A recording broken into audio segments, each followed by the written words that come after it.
Good morning, কেমন আছো সবাই? আশা করি তোমার সাথে ভালো আছো, সুস্থ আছো। আমরাও ভালো আছি, সুস্থ আছি।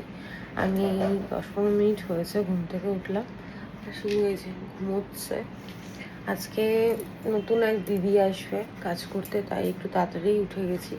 আর এখন যেহেতু কিন্তু স্কুল ছুটি, ওই জন্য আর আমি ভিডিও সেরকম রবিবার ছাড়া করি না।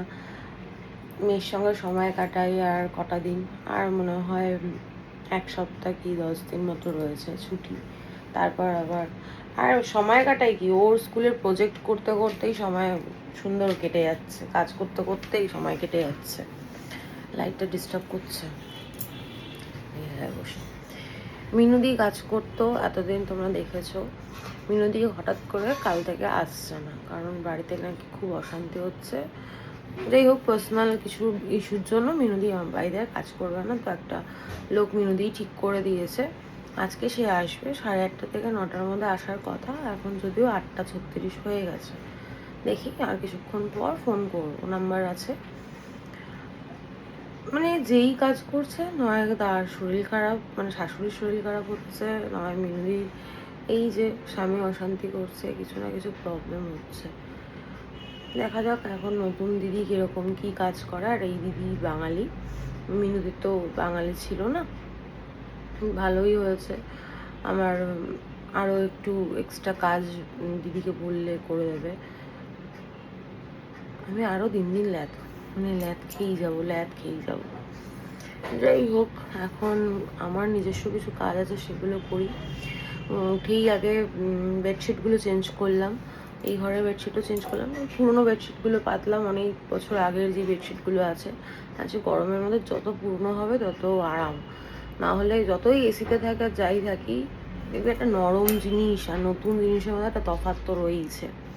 তোমাদেরকে পরে শেয়ার করবো, কারণ সেটা এখন ঘুমোচ্ছে, ওকে আর ডিস্টার্ব করবো না। চলো পরে দেখা হচ্ছে। সব ঠিক আছে, ডালিম গাছটায় আমার গাছগুলো ঢেকে যাচ্ছে। এই গাছটা কত বড় হয়ে গেছে তাও দেখাচ্ছি, কতটা লম্বা হয়ে গেছে।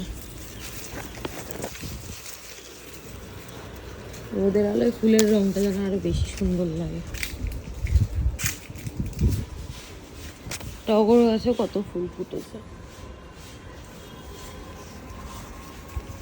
চলো ফুলটা তুলে নি, কালকে আসিনি ফুল তুলতে। এই যে ফুলগুলো শুকিয়ে পড়ে আছে।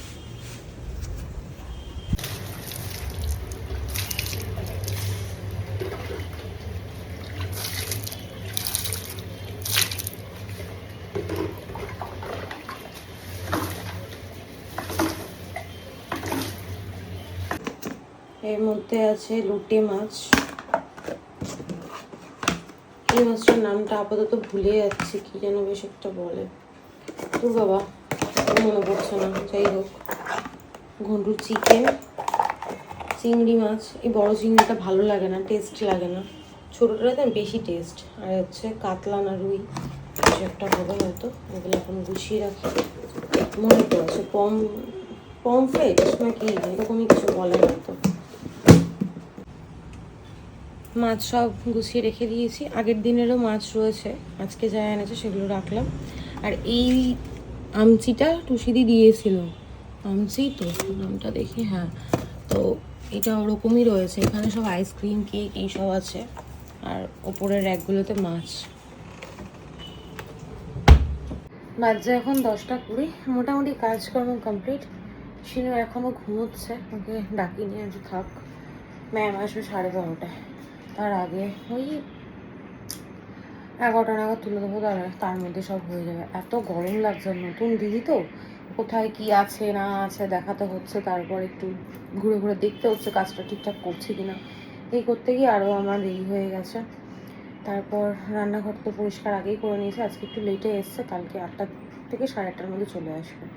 ভালো, ওই টাইমটা আসলেই ভালো। আমারও তাড়াতাড়ি ঘুম থেকে ওঠা হয়ে যাবে, কাজকর্ম তাড়াতাড়ি হয়ে যাবে, একটা রুটিনের মধ্যে থাকবো। যদি এমনিতেও আমার যতদিন সিনটি স্কুল ছুটি ততদিন রুটিন হয় না, কারণ মা মেয়েতে শুয়ে শুয়ে টিভি দেখতে দেখতে কখন আমি ঘুমিয়ে পড়ি, কখন ও ঘুমিয়ে পড়ে। তারপর দুজনে মিলে উনো খেলছি, এইসব করতে করতে সময় কেটে যায়। যাই হোক, চলো পরে দেখা হচ্ছে। আজকে রান্নাবান্না সেরকম কিছু হয়নি তোমাদের সঙ্গে শেয়ার করার মতো। ওই বাড়ি থেকে মানে শ্বশুর বাড়ি থেকে দই কাতলা করে পাঠাবে, ওই জন্য দিদিকে দিয়ে আর মাছ মাংস করাইনি। ফ্রিজে অনেক কিছু আছে, তাও করাইনি, গরমের মধ্যে কত খাবো। আর রুটির সঙ্গে খাওয়ার মতো তরকারি কিছু করেনি, আম কেটে দিয়েছে। আর আমের সিজনে আম দিয়ে রুটি খেতে আমার ভীষণ ভালোই লাগে, আর সিন্টিও দেখি বেশ পছন্দ করে, তো আম দিয়ে রুটি হয়ে যাচ্ছে। ব্যাস, রান্নাবান্নাও সেরকম কিছু হয়নি। শিনু ঘুম থেকে উঠে পড়েছে, এই হচ্ছে আমার ব্রেকফাস্ট আর এই হচ্ছে শিনুর ব্রেকফাস্ট। দুজনেরটাই রেডি করে নিয়েছি, এবার তাড়াতাড়ি করে খেয়ে দেয়নি, তারপর আবার শিনুর ব্যায়াম আসবে। বের করে রেখে যাবে, আমি মাকে বুঝিয়ে দিয়ে আসবো গিয়ে। দেখতে তো বেশ ভালোই হয়েছে ওর। হ্যাঁ, আমার বাড়ি থেকে পাঠিয়েছে দই কাতলা। পার্সেলটা দুদিন আগেই এসছে, আজকে নিয়ে এসছে তোর পাপা। ও ওয়াও, এই দেখ, সুন্দর না? হ্যাঁ। তনুকে বলেছিলাম মিষ্টি আনতে, দেখো মিষ্টিগুলো দেখতেই কত সুন্দর না, বিশেষ করে এই ইয়েলো মিষ্টিগুলো এত টেস্টি খেতে। যেদিন থেকে আমার সুগার ধরা পড়েছে, কানে এসছে, সেদিন থেকে যেন মিষ্টির ওপর লোভটা আমার বেড়ে গেছে। যদিও আমি একটু একটুই খাই, বেশি খাই না, তো তাই ভাবলাম তোমাদের সঙ্গে একটু শেয়ার করি। শিনু আমার রেডি, পাপা উঠলেই চলে যাবে পড়তে। গুড গার্ল, আমি একা থাকবো, যদিও আমি কাজ করব, সময় হয়ে যাবে তারপরে আমি আনতে চলে যাব। ঠিক আছে, টাটা। ওই ব্যাগটা আমি দোকান থেকে নিয়ে নেবো। টাটা মাম্মা, টাটা। মন দিয়ে করো, প্রজেক্টটা কমপ্লিট করে নিও। হ্যাঁ হ্যাঁ, চলো টাটা, টাটা। খুব তাড়াতাড়ি যাচ্ছি। টাটা।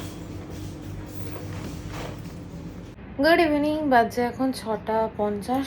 স্নান টান করে ফ্রেশ হলাম, ঘুম থেকে উঠেছি 4টের সময়। খেয়ে দিয়ে ঘুমিয়েছি, মানে খেয়ে দিয়ে ঘুমিয়েছি বলা ভুল হবে, সকালবেলা খাওয়া দাওয়া করে একটু ঘুমানোর চেষ্টা করলাম, ঘুম আসলো না।